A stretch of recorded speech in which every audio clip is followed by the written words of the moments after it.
நல்ல படிப்பு இருக்கு, பிசினஸ் தொடங்க துடிப்பு இருக்கு, ஆனா ஐடியா இல்லையா? ஏற்கனவே இருக்கிற பிசினஸ எக்ஸ்பேண்ட் பண்ண விருப்பமா? சுற்றுச்சூழல் பாதுகாப்பில் பங்கேற்கணுமா? உங்க எல்லாருக்குமே ஒரு சூப்பர் சான்ஸ். ஆகஸ்ட் 8, 9, 10 நடைபெறும் கோவை சுதேசி மேளாவில் கலந்துக்கோங்க. இடம் Kovai Rathnam hall, Pollachi main road, Eachanari, Coimbatore. மாறப்போகும் தலையெழுத்து உங்களுக்கு மட்டுமில்ல, இந்தியாவுக்கும் தான். உடனே ரிஜிஸ்டர் பண்ணுங்க. மேலும் தகவலுக்கு 97741111 என்ற எண்ணை அணுகவும். 3 நாடுகளில் உள்ள 16 நகரங்களில் 48 அணிகள் பங்கேற்ற 30 நாட்களுக்கும் மேலாக நடந்த இந்த ஆண்டுக்கான ஃபிஃபா உலகக்கோப்பை கால்பந்து போட்டித் தொடரின் இறுதிப் போட்டியில் ஸ்பெயினும் அர்ஜென்டினாவும் மோதுகின்றன.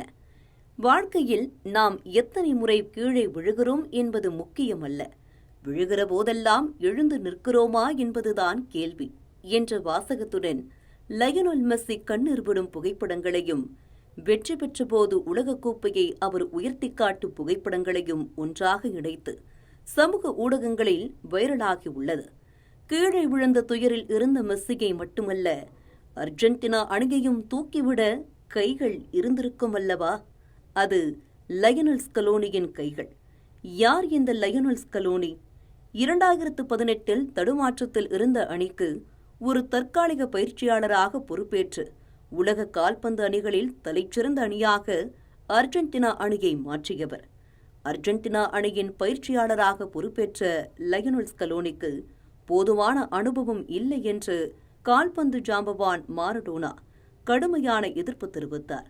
தன்னை பற்றிய எந்த விமர்சனத்துக்கும் எந்த பதிலையும் அளிக்கவில்லை லயனல் ஸ்கலோனி.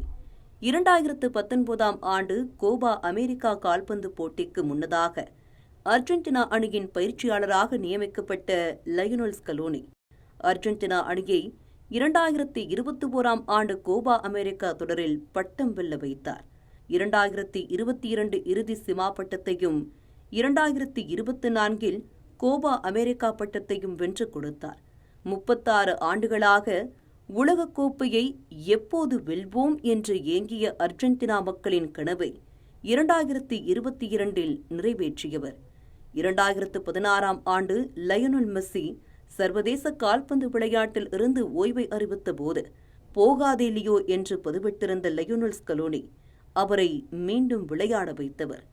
ஓய்வை திரும்ப பெற்று மெஸ்ஸி மீண்டும் கால்பந்து விளையாட்டிற்கு திரும்பினாலும் தோல்விகள் மட்டும் துரத்திக் கொண்டே இருந்தது.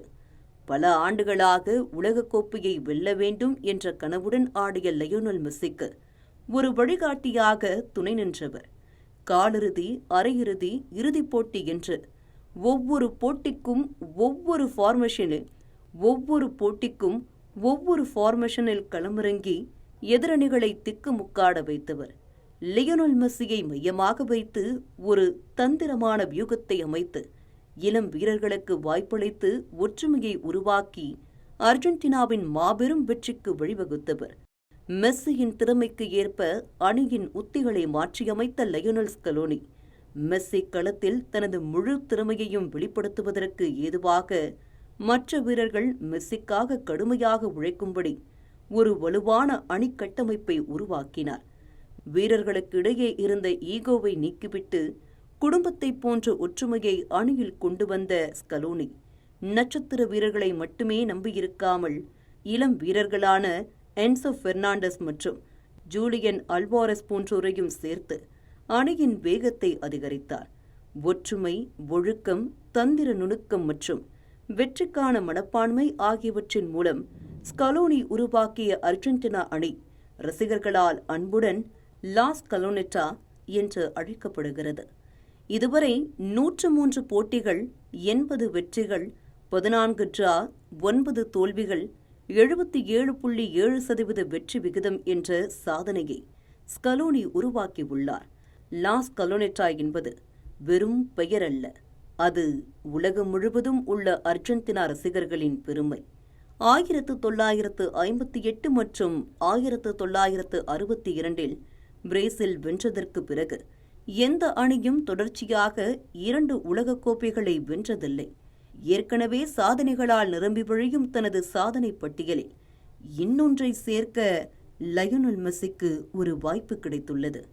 ஸ்பெயினுக்கு எதிராக நடைபெறவுள்ள இறுதிப் போட்டியில் நடப்பு சாம்பியனான அர்ஜென்டினா களம் காணவுள்ள நிலையில் தொடர் வெற்றியை பெற்று சரித்திர சாதனையை படைக்குமா என்ற எதிர்பார்ப்பு எழுந்துள்ளது. இந்த மாதிரி யூஸ்ஃபுல்லான இன்ஃபர்மேஷன்ஸை தெரிஞ்சுக்க தமிழ் ஜனம் சேனலை சப்ஸ்கிரைப் பண்ணுங்கள்.